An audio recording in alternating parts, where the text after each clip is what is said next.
I don't know that there's any game in the young college basketball season you personally are more excited for than this. Illinois at home, State Farm Center in Champaign against the Texas Tech Red Raiders, a team that you have championed all offseason, a team that you yourself at Big 12 Media Day turned to me and said, Greg, I love them off camera as soon as it ended. This is JT Toppin. This is Christian Anderson. It should stop there, but you insist that we say this is Lawan Watts too, even though he's off the bench for them. This is a really fun, dynamic Texas Tech team with a phenomenal coach in Grant McCasland against an Illinois team that maybe has impressed us as much as anyone in the country. No Tomovicic. That's the big sad news here. We thought this would be a matchup of two of the best centers in America. It's not because Tomislav will not be available. However, we think Petrovic may make his debut. Andrei Stojakovic is back. Illinois should have everybody else available. And Texas Tech, we believe, is at full strength after opening the season with many of their starters out of the lineup. Start with this. How excited are you for this matchup? So honestly, I'm very excited because I think it's two of the best teams in the country that'll be playing in this game. I have to admit, though, I am a little bit sad that Big T is not going to be a part of this game because I think it takes away a little bit from it. Because it was supposed to be JT Toppin, best front court player in the country, versus the best Balkan front court in the country, and Big T and David Mirkovic. And obviously, that's not going to be the case. But uh, the family member will now be a portion of this, and we'll see Big Z if he's able to sustain his play that he had against Florida Gulf Coast in the starter spot against JT Toppin, who, like I said, is the best front court player in the country. And just as a team, too, Christian Anderson, Colin Boswell. There's a lot of really great matchups in this game. Two well-coached teams with McCaslin and Underwood. It's going to be an extremely high level, high power matchup. Yeah, Toppin is the real deal. What's the scout for Illinois fans that may not know him? And how do you think he's going to fare in a game without Tomovicic? Well, one thing, he's a monster on the glass. Absolute monster on the glass. He finishes everything around the basket. Really soft touch with both hands. He's also very mobile as well. He moves extremely well. Very high energy. And he finishes everything. He's only like 6'10", maybe 6'9" on a good day, but he's got crazy long arms, a really good wingspan. And you combine that with the fact that he has shooters all around him as well. Christian Anderson's really good. Atwell's been a really high level shooter so far this year. It's a really well put together team. And also JT Toppin is a certified top three player in the country. Yeah. Is it, am I crazy with this? Because I get mad whenever anyone brings up his name, rest his soul. Isn't what they're trying to do this year exactly just 2001 Kobe Shaq? Like that's what Texas Tech wants, right? They want two top five players in America, one a guard shooting 20 times a game, one the most physically dominant center in the sport, scoring 30 and 10, Hmm. surrounded by Rick Foxes and Derek Fishers. Yeah, kind of. Yeah, That's the pitch. yeah. Now the question is, are Toppin and Anderson that good? I think Toppin pretty definitively is. Hmm. You and I are as big of Christian Anderson fans as you will find on the internet. We are well documented in that. This is a rather large spot for him. Rather large spot against a guy in Kylan Boswell who's played a lot of college basketball and is strong and is quick and also, is one of the better point of attack defensive players in the country. What does that matchup look like? Boswell going to take the assignment, I would assume, from start to finish? I would assume, yeah. I would like to think that when Christian Anderson is on the floor in this game, which should be for a lot of the game, because Christian Anderson played 37 minutes in a 38-point win over Lindenwood. I don't think they plan to take Christian off of the floor. And if I'm Kylan Boswell, I've already gone to Brad Underwood's office and said every second he's on the floor, I'm in his shorts. Hmm. I think Kylan will approach that matchup that way, and I think the Illinois staff will allow him. Like my guess is Boswell is literally not off the floor unless Christian Anderson's off the floor. Do you think that's what's going to happen? Yeah, I do think I think that should be the challenge that should be taken. I think Christian Anderson needs to take the challenge of Colin Boswell being that guy, and then Colin Boswell on the same token needs to take that challenge as well. And don't ask me to pick a side, just take me instead. Christian's amazing. He had 34 and 11 to one turnover against Lindenwood in that game without all their starters. Honestly, as impressive as the 34 was, 11 assists on a night with no other good players playing with you. It's like Mhm. pretty amazing. And then followed it up with the starters back with 18 points and 7 assists to 2 turnovers. That feels more in line with what to expect from him. Like if you're trying to baseline this breakout season, what are Anderson's numbers going to be? I Mhm. would guess 18 and 7 is a pretty good baseline, which puts him in contention for being the best guard in the country. Like Yeah. he's amazing. Mhm. So, all right, we'll see. We've talked a lot about how Illinois is going to deal with Texas Tech. Flip it. If you're McCaslin, what's at the top of the scouting report that concerns you with Illinois right now? Well, the thing is, it's the thing that makes Illinois so good is they're kind of tough to prepare against if they play like this. Because to your point, there's so many guys that can shoot. There's so many guys that can handle the ball. There's different areas that they can attack you. Colin Boswell can, well, Wagler can, Merkovich can. They have a lot of pieces on this team, which I think makes it tough to prepare for. Um, but the one good thing I think for Texas Tech's case here is that they are a good team defensively, right? Like that is McCaslin has a real good calling card for being a good defensive coach. So the thing that is that Illinois needs to use to their advantage is the fact that they do have this versatility to pass and shoot on the team. That even without Big T, they have a lot of pieces that they can attack you. Yeah, how good is this Tech defense? Because they under McCaslin, it's not the same as Beard. I feel like the program still has a reputation of when Beard and even Mark Adams were there of like elite defense, offense is good. It's been flipped with McCaslin. Year one under McCaslin, better offense, 27th in the country, 65th defense. Year two, last year when they were really good, fifth best offense, 39th best defense. Mhm. And that was with like vets like Darion Williams and McMillan and Elijah Hawkins. So Three non-defenders.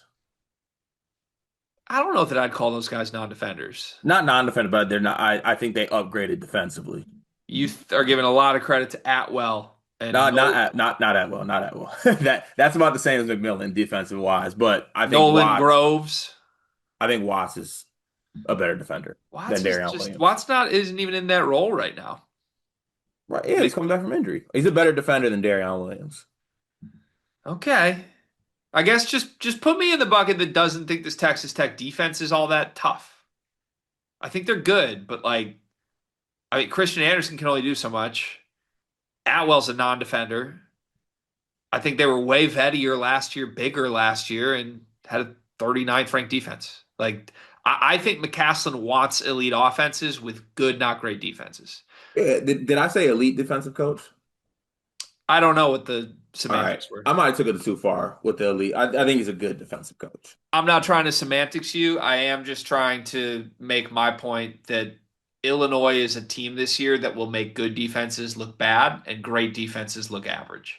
And Yeah. I think this is a good, not great defense. Okay, that's fair. They're going to struggle with Illinois size, in my opinion. Now, sucks not having Big T because I think Big T would drag Toppin out of the paint, which would be huge for everybody else. Can Big Z do that? No, so here's the thing. This is the unfortunate part of this.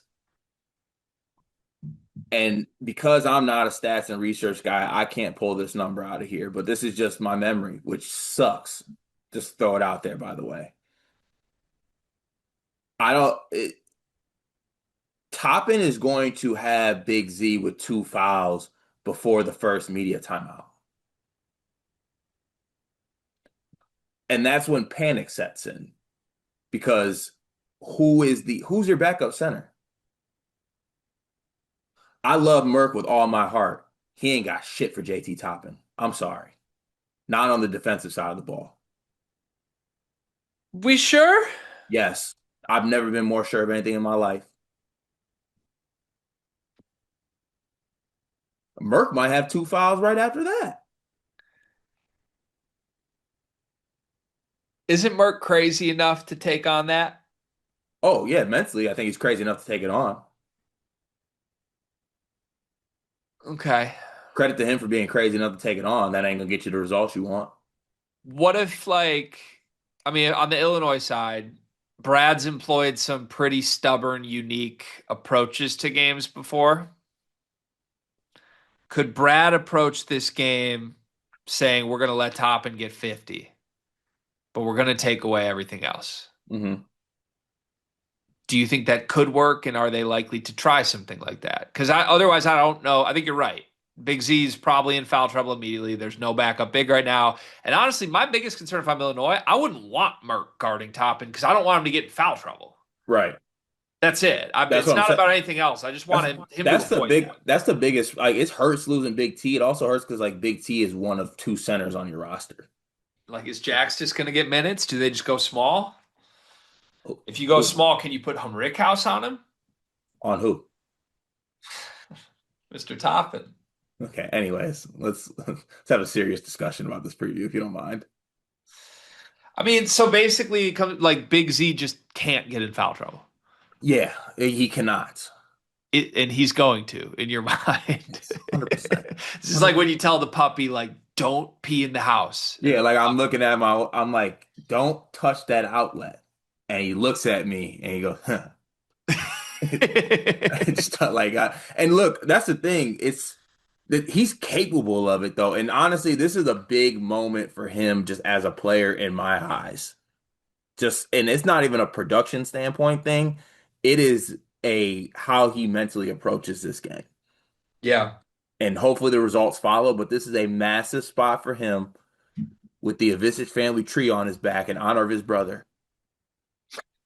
Like this is the moment for him. Yeah, we'll find out. We will find out if Big Z is actually going to make the consistency leap or not in this game. This is kind of the first time we'll see. Uh, let's do our favorite game because I'm excited for your answer. I think I know what it's going to be. Let's go down the list of best player in this game. JT Toppin one. Yep. Is it Christian Anderson too? Yeah. So Texas Tech has the two best players in this game against the team that's third on Ken Palm that we think has been amazing.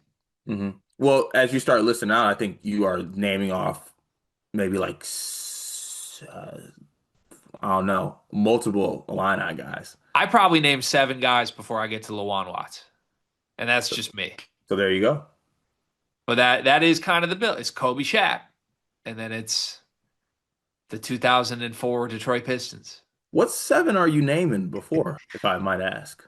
Boz, Okay. Merck, Okay. Wagler, unquestionably Wagler, Okay. Andre. I'm going Big Z next.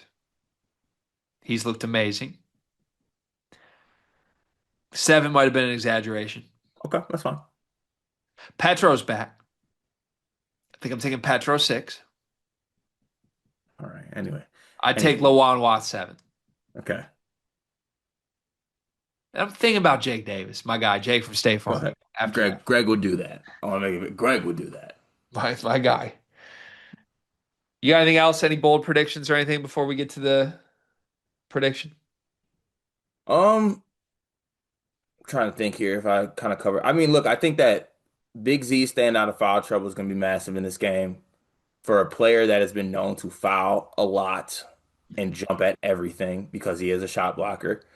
Um, it's going to be massive for him to stay in the game. Also, Boswell is going to be extremely important in his job on Anderson because you look at those two players and what they can do to the two best players of Texas Tech. That will put a lot of pressure on the other guys of Texas Tech who are just obviously not on the level that those two are on. So, and also with all that being said, too, this is a home game for Illinois as well. Um, it's going to be rocking in there. They should take advantage of that as well. Yeah. Okay. Let's get to predictions. I believe we have a line from the books on this. Hmm. Illinois is 6.5 point favorites without Tomislav Ivicic against Texas Tech. What do you predict happens?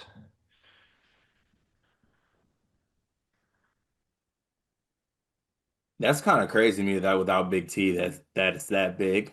The number is a lot higher than I thought with Thomas Lav's injury hanging over it. Yeah, I'm Texas Tech plus 6.5 is being placed. I'll say that. Also, I think Anderson and Toppin are that special. I think they're special enough to go in against a front court without their best player, against a center that I think is too inconsistent, um, to win this basketball game. By how much? I think it's close. I'll take Texas Tech. Mm, let's call it Texas Tech 90, Illinois 85. Okay. This would be the right time for the come crashing down to earth performance from Illinois, the wild swings with me in Illinois every year. But I'm going to continue to hold true to what I think this Illinois team is, with or without Thomas Lavavisic. I've been so impressed with what I've seen. I think Boswell is a nightmare for Anderson. I think Boz can physically get up in him and just ruin his night. And I don't think, as good as JT Toppin is, I don't think JT Toppin can do this without an amazing performance from Anderson with it. And I trust Boswell and the Illinois length defensively enough to frustrate Anderson. So give me Illinois in a close, entertaining game. I won't be surprised if Toppin has 40, but give me Illinois 92, Texas Tech 80. They just run out of gas.